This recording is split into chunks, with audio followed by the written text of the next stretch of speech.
Hello everyone, I am Medha Walia, teaching the subject Elements of Electrical and Electronics Engineering to mechanical third semester students. So today we are doing the topic which is in continuation with our previous lectures, AC circuits we were doing. So last time we have done AC series circuit for RL circuits. It is similar for RC circuits. Boys, you have to do it on your own. R and C, resistance and capacitance in series with each other. तो उससे related आपको सारी expressions find out करनी है, and then you have to find out power factor for that. So today we are doing is in this lecture true power and reactive power. ठीक है, it is very important topic from paper point of view, true power and reactive power. So we'll be doing all the types of powers. So the power which is actually consumed, जो कि true power नाम से clear हो रहा है, true मतलब सही, कि जो इलेक्ट्रिकल सर्किट्स में जो पावर एक्चुअली कंज्यूम होती है, ठीक है, मतलब जो जिसकी वजह से हम बिल पे कर रहे हैं, which is actually utilised in an AC circuits, मतलब कुछ भी आपने सर्किट बनाया है उसमें जो एक्चुअली इलेक्ट्रिसिटी का यूटिलाइजेशन हो रहा है, इस्तेमाल हो रहा है, that power is called true power. और इस ट्रू पावर का एक और नाम है एक्टिव पावर, एक्टिव और real power, original real power और एक्टिव पावर और ट्रू पावर, ये तीनों ही एक चीज़ है, इन सबका सेम ही काम है. True power is also known as active power और it is also known as real power.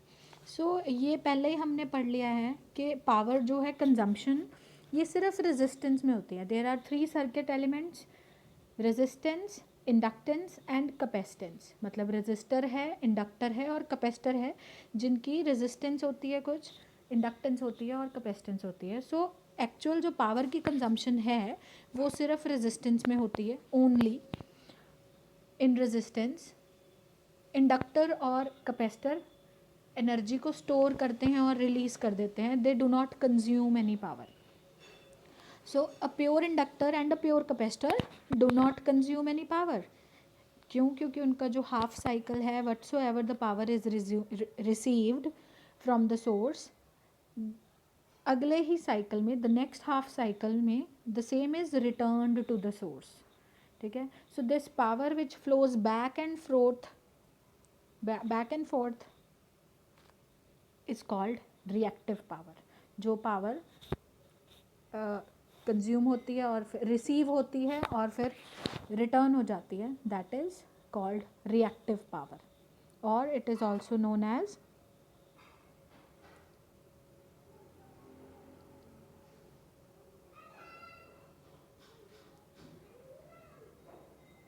sorry it is reactive power only. It yeah, inactive, reactive. Okay, so let's do true power के लिए expression करते हैं हम. True power is voltage and current in phase with voltage. ये है multiplication voltage और current की, but वो करंट जो कि वोल्टेज के फेज़ में हो. ठीक है. So current which is in phase with voltage, जब हम ये एक्सप्रेशन पढ़ते हैं, दैट मीन्स ये जो बिहेवियर है, ये प्योर रेजिस्टेंस क्या है, कि जब एक फेज़र डायग्राम में करंट और वोल्टेज एक फेज़ में रहते हैं, तो that means it is the phasor diagram for resistance. ठीक है. सो ट्रू पावर हमेशा करंट के वो वाले कंपोनेंट के लिए कंज्यूम होती है जो कि वोल्टेज के इन फेज़ में होता है. So it is the multiplication of voltage and current in phase with voltage. ये आपको यहाँ पे क्लियर हो रहा है इस एक्सप्रेशन में, V into I in phase with V. ठीक है. सो जो रिएक्टिव पावर है, it does not do any useful work. ये कोई भी यूजफुल वर्क नहीं करती है AC सर्किट्स में. It has been seen that in pure resistive circuits current is in phase with the applied voltage, whereas in pure inductive and capacitive circuits, ये हमने कर लिया है, current is 90 degree out of phase. Inductors और capacitors में current जो है voltage से 90 डिग्री आउट ऑफ फेज रहता है, या तो लीड में रहता है या लैग में रहता है. लीड में कैपेसिटर्स के टाइम पर होता है और लैग में लैग इंडक्टर्स के टाइम पे होता है. So thus it is concluded that the current is in phase with the voltage produces true और active power, whereas the current which is 90 degree out of phase with the voltage contributes to reactive power. तो अब reactive power की expression करते हैं. Reactive power is voltage into current 90 degree current which is 90 degree out of phase with voltage. So this is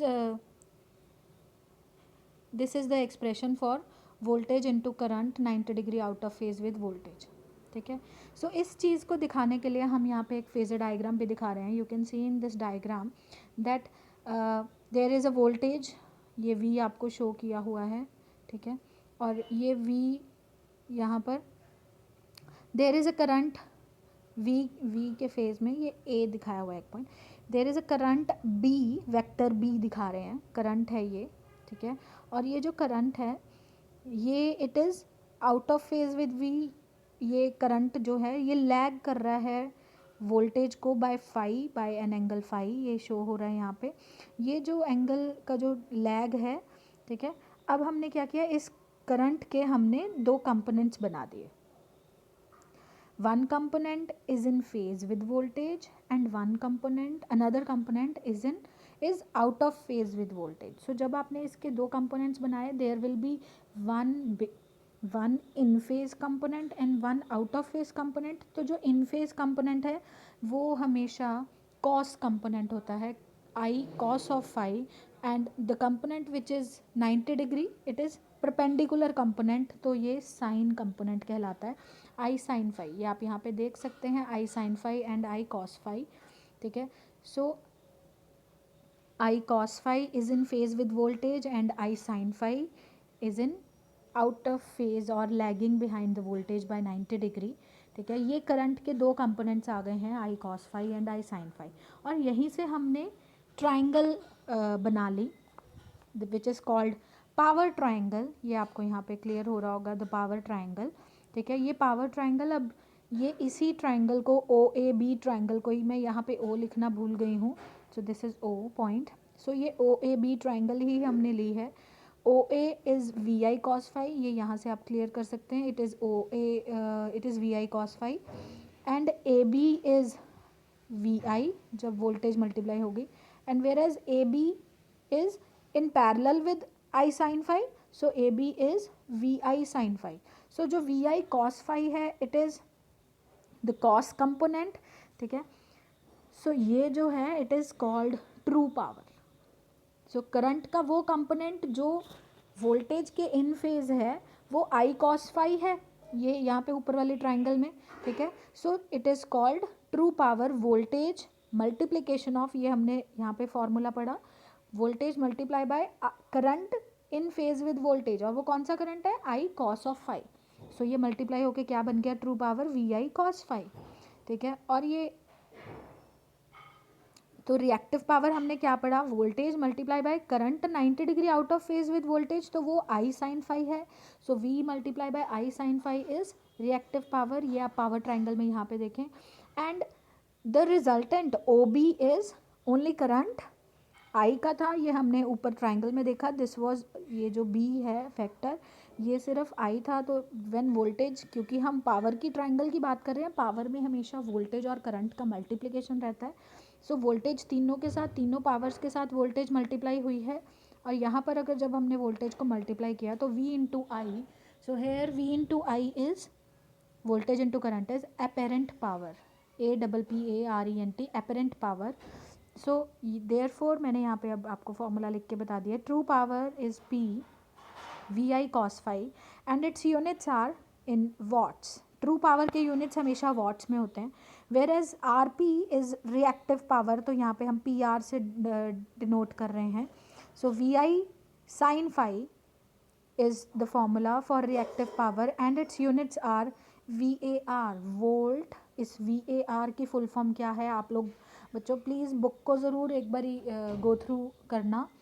volt amperes reactive, ये VAR की full form क्या है, volt means voltage, ये V के लिए है, I के लिए एम्पियर, एंड साइन फाई के लिए reactive. So volt amperes reactive, VAR. VAR is the units for reactive power.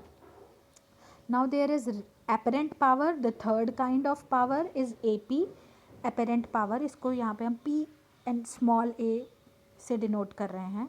So PA is V into I and its units are VA, volt amperes.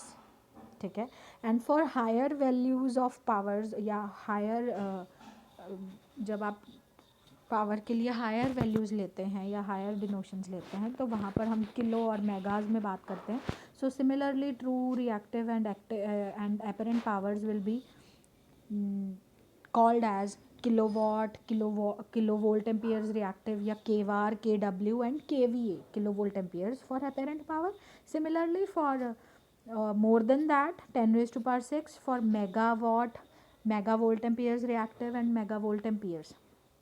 KVA, KVAR and KW, MVA, MVAR and MW. So these are the bigger units for true reactive and apparent powers.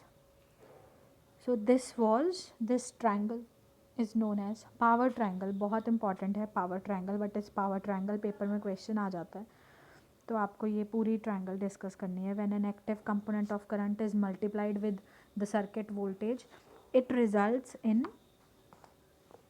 active और true power. ठीक है. reactive power के लिए definition आप लिख सकते हैं power triangle के अंदर. When the reactive component of current is multiplied with the circuit voltage, it results in reactive power.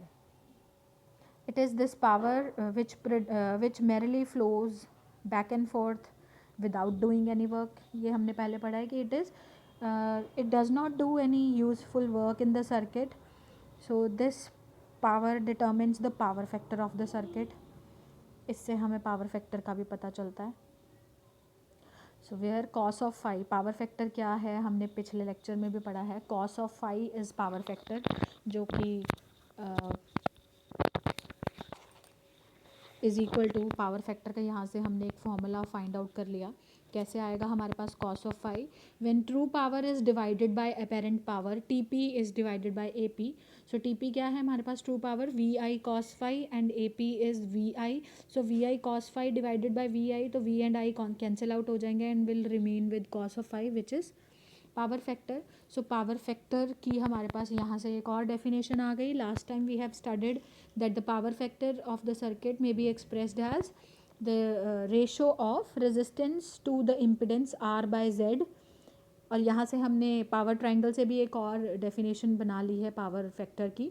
That power factor is also defined as the ratio of true power to the apparent power. So यहाँ से हमें second definition मिली. So power factor भी अपने आप में बहुत ज़्यादा इंपॉर्टेंट क्वेश्चन है. शॉर्ट टाइप क्वेश्चन आ सकता है, ये काफ़ी न्यूमेरिकल्स में भी यूज़ हो सकता है या स्ट्रेट अवे भी क्वेश्चन में. सो define power factor. So power factor ये आप दोनों ही यहाँ जब भी अगर पेपर में क्वेश्चन आता है so you will have to write both the definitions for power factor. ठीक है. एंड देन इसके बाद आता है एक टॉपिक छोटा सा है importance of power factor. It is also very important question. The power factor of an AC circuit plays an important role in the power system since power of an AC circuit is given by true power. ठीक है. हमने अभी पढ़ा है कि power जो है AC circuit की वो ट्रू पावर से आती है. P is equal to V I cos of phi. So cos phi which is power factor it plays the important role. So वो क्या है. It is clear that for a fixed power at constant voltage the current drawn by the circuit increases with decreases in power factor. कहते हैं जो current है वो circuit में कब इंक्रीज़ करता है जब पावर फैक्टर डिक्रीज़ करेगा. ये हम एक्सप्रेशन से P is equal to V I cos phi से हम क्लियर कर सकते हैं. ठीक है. So thus at low power factor, जब पावर फैक्टर कम है obviously power factor is cos of phi, मतलब उसकी जो रेंज है वो 0 से 1 तक की है. सो अगर पावर फैक्टर सर्किट का कम होगा दैट मीन्स कि सर्किट का जो करंट है, करंट ड्रॉन जो है फ्रॉम द मीन्स वो ज़्यादा ड्रॉ कर रहा है. ठीक है. तो it has disadvantages to the circuit. So वो क्या है कि कंडक्टर का साइज़ जो है वो ज़्यादा लगेगा, ग्रेटर कंडक्टर साइज़ रिक्वायर्ड होगा. एफिशिएंसी लो पावर फैक्टर्स में कम हो जाती है, सिस्टम की जो पावर सिस्टम की एफिशिएंसी है वो कम हो जाती है, क्योंकि लॉसेस जो हैं वो बढ़ने लगते हैं, इंक्रीज़ इन कॉपर लॉसेस होने लगता है। क्योंकि हमें पता है कि कॉपर लॉसेस का जो फॉर्मूला है it is I² R loss, तो करंट का स्क्वायर लॉस होना है तो वो बहुत ज़्यादा हो जाता है, क्योंकि करंट जो है वो लो पावर फैक्टर होने की वजह से पहले ही ज़्यादा हो गया है। Also the third disadvantage of low power factor is, first one was greater conductor size, conduct जो भी आप वायर यूज़ कर रहे हो उसका जो साइज़ है आपको बड़ा लेना पड़ेगा, ठीक है। कॉस्ट इफेक्टिवनेस चेक करने के लिए उसका फिर एरिया ऑफ क्रॉस सेक्शन ज़्यादा है। सो पुअर एफिशिएंसी है, लॉसेस ज़्यादा होंगे तो ऑब्वियसली एफिशिएंसी कम होगी। And third is large voltage drop भी ज़्यादा हो रहा है, so it results in poor regulation. ये हम फॉर्मूला हम आगे जाके पढ़ेंगे, व्हाट इज़ वोल्टेज रेगुलेशन। सो अगर वोल्टेज ड्रॉप कम है तो रेगुलेशन भी वोल्टेज रेगुलेशन भी कम हो जाती है, पुअर हो जाती है।